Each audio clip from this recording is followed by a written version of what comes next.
Hey everyone, welcome back to my channel. I am Stephanie. I blog over at thisintentionalhome.com. For those of you that are new to my channel, thank you so much for subscribing. I am so looking forward to just going on this adventure of life together and being intentional in our homes.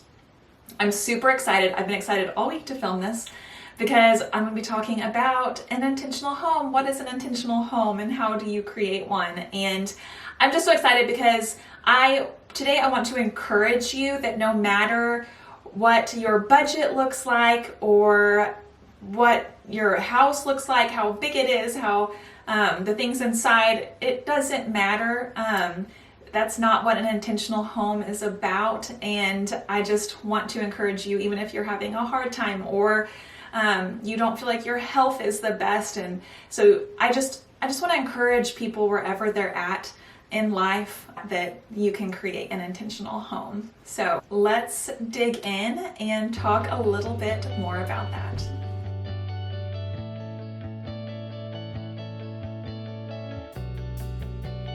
All right, so first I want to talk about, before we get into like how to create an intentional home, I want to start out with saying what is an intentional home to kind of define it. It's a home where family and relationships are the most important.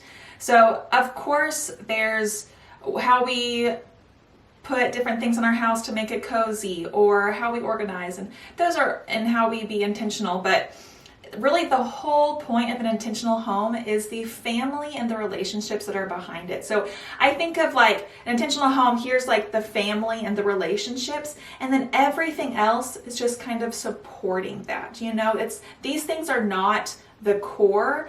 The core is the family and the relationships in the home. So that is the very first thing.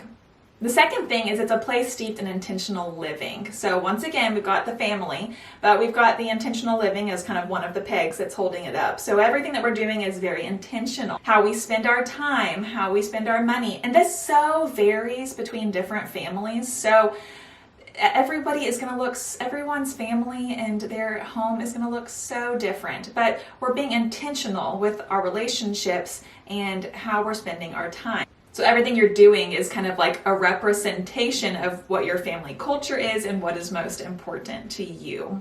So how your traditions, your routines, how you spend your money, those are all kind of just representing what is the most important. The third thing is it's a place where technology and mobile devices are more in the background instead of the foreground. I'm not saying to get rid of any technology. I'm just saying that we need to make sure that in an intentional home, there are breaks from technology so that we can really focus on those relationships. This means that technology is put in its rightful place, which is below our relationships in the home, and the technology doesn't go above that.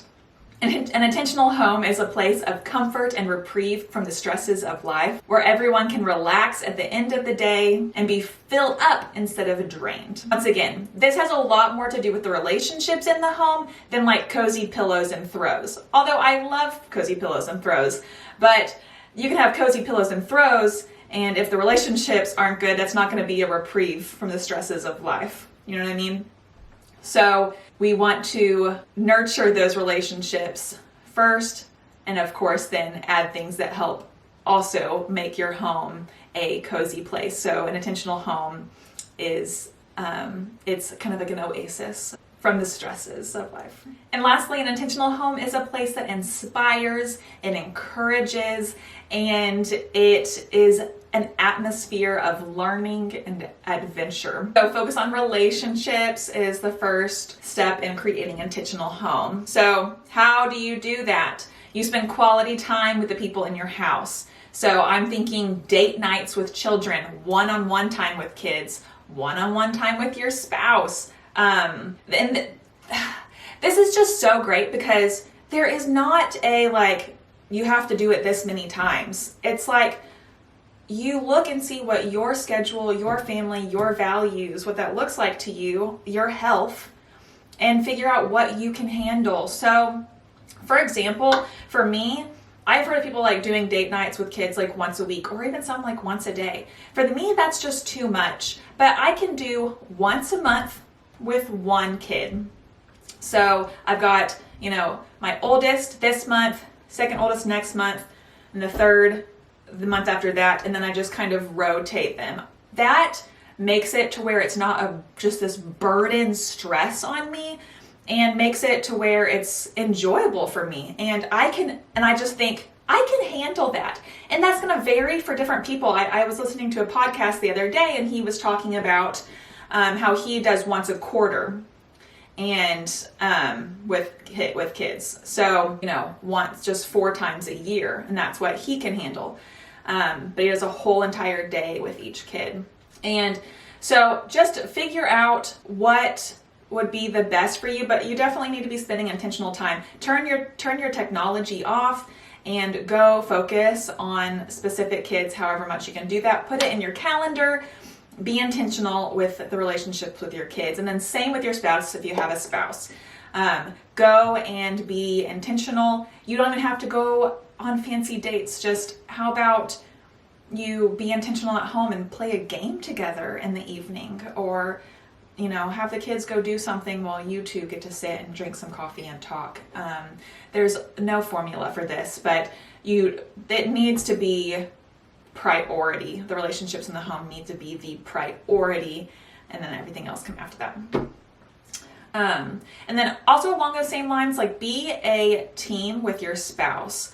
So you guys need to be on the same page. And so whether that's like a once a week like meeting to discuss the upcoming week, or if you want to just kind of catch up daily, but you are a team together and figuring out what all do you have going on in your house, and how can you divvy up the work? How can you work together as a team to make sure that relationships are first, and to make sure that the things that need to get done, and that it's not all on one person or the other person, but it's just this beautiful team effort. The second thing to creating an intentional home is you need to figure out what matters most to you. What does your family culture look like? Don't look to other people to see what their family culture is like, but you can take ideas and be inspired by them, but figure out what really matters to you. For some people, that's going to be, they like to go hiking all the time, or vacations, or sports, or, reading, or whatever. Just figure out what you want your family culture to be and what traditions you want to have, or you want to be more. Do you really value slow living? Do you really value being busy and doing things? It just so varies, but you need to figure out what is your values and what is important to you. And then make sure that what you're spending your time and money on lines up with what that is. Get on the same page as your spouse. Make sure that they also value that you're on the same page about what you should be spending your time and money on. And then, get rid of things like if you're spending time on something and you're like, that doesn't really line up with this, then stop doing it. If you're not doing something that you really value, go ahead and add it into your schedule, into your week. Okay, the third thing is to declutter and get rid of things in your house that don't line up with those values as well. Once again, the amount of stuff that is in a home is going to vary between families. Some people like more things in their house. Some people like less things in their house. That's not really the point. The point is, do the things in your house, are they supporting what is important to you? So just go room by room and look in the room and say, are these things supporting what we just figured out is really important to us? And so just go through, declutter your house, and make sure that what is in there is inspiring, it encourages you, and creates that culture. As I said earlier, also taking technology breaks. I think this is so important. Take technology breaks. I don't care if that's once a week, or for a couple hours a day, or once a month for a weekend, or once a year, but add some technology breaks into your schedule. That way your kids and your family can have your undivided attention sometimes. I think it'd be really good for your children to see you without a phone and to be completely giving them your attention. Once again, this is your family, your life. You get to decide what that looks like, what those technology breaks look like. I just think if you do that, you're going to be so glad you did. It'll be hard at first. It's because you just have this like impulse to keep grabbing your phone. But I really think that you're going to be so glad that you did, and you're going to want to do it again, and your family's going to really appreciate it. So number 5 is create systems for things in your life that aren't as important to you, so that you're not spending so much mental energy on it, and you're not spending your time and precious mental reserves on things that just aren't as important. A couple of examples of this could be grocery delivery, automated bill pay, make sure your bills are just being automated, unsubscribe from emails. You're just kind of decluttering your life, not just the stuff, but kind of decluttering your time, really, in a way. We have been doing grocery delivery and for quite a while now, and it's the best $15 we spend all week, because it frees up so much time. We've been very busy, and that has given us more time for like spending some quality family time together. If you enjoy grocery shopping, you keep doing it. Just be doing things that are important to you and your family. Number 6, be content with your home and what you have. That's like an important thing to creating an intentional home, is just being content with your home. How can you make the home that you live in right now and your family, how can you make it more intentional and not be wishing you had, well, I can make an intentional home if I had this house or this furniture, or if I had, whatever that is. No, you don't actually. You can create an intentional home with our master bathroom. It is ugly. It's ugly. But you know what? I can work on making that room a little bit more intentional. So let's just all breathe and be excited about our home. I'm learning right alongside you. I am needing to hear this too. I was just so encouraged writing the post about intentional home, and I'm so encouraged with talking to you guys, because this is encouraging me too. We need to be content with our homes and figuring out how we can make the homes that we live in a wonderful place. I heard somebody else say that they do a gratitude journal, and so you could do that every day. Write down 3 things you're thankful for. You could even do specifically for your house. What are you thankful for in your house? And focus more on those things instead of what you wish you had. And last thing is kind of the cherry on top, creating intentional spaces in your home. Get creative. Figure out what you could do in the home to just make it more of an inspiring, encouraging, learning atmosphere. I've thought of 3 different kinds of spaces. Supportive place that encourages inspiration and encouragement and learning for things that are good and true and lovely. So this would include book nooks and places, an area to play board games and puzzles. So that could just be a cabinet sitting next to the dining room table that's filled up with games and puzzles, so that you can just open it up really easily, pull those down and play them. Educational toys that promote creativity. You could just have some different spaces in your home that have those kinds of toys. A cozy living room. Make your couch really cozy.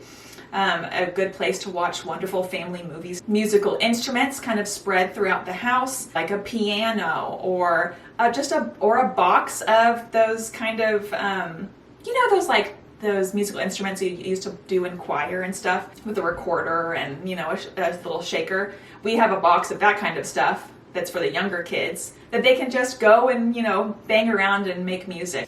Works of art and different places that inspire art. Creation art section of your house, where you've got a crayon caddy with all different things in it, and how to draw books, and construction paper, where your kid can that's where they go and they create art. So different places in your house like that. The second type of spaces are like productive spaces. So designate parts of your home that are like, this is for productivity. So I'm thinking of like a filing cabinet or an office, or if you don't have room for an office, maybe a desk that goes in the corner.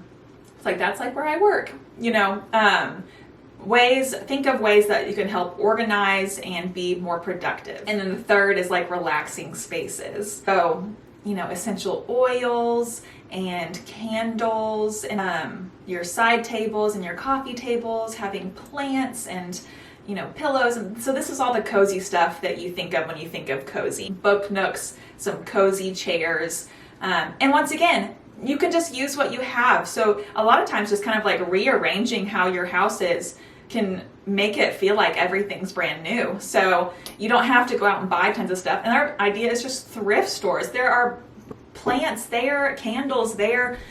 I just want to encourage you that you do not have to spend lots of money to create an intentional home for your family. So like I said earlier, I'm really excited to explore more of this with you in detail in the future and just spur each other on to do this. I hope that this video helped you think of some new ways, or at least be inspired to focus a little bit more on creating an intentional home for your family. And I just wanted to thank you so much for watching, and I will see you again next week. Bye.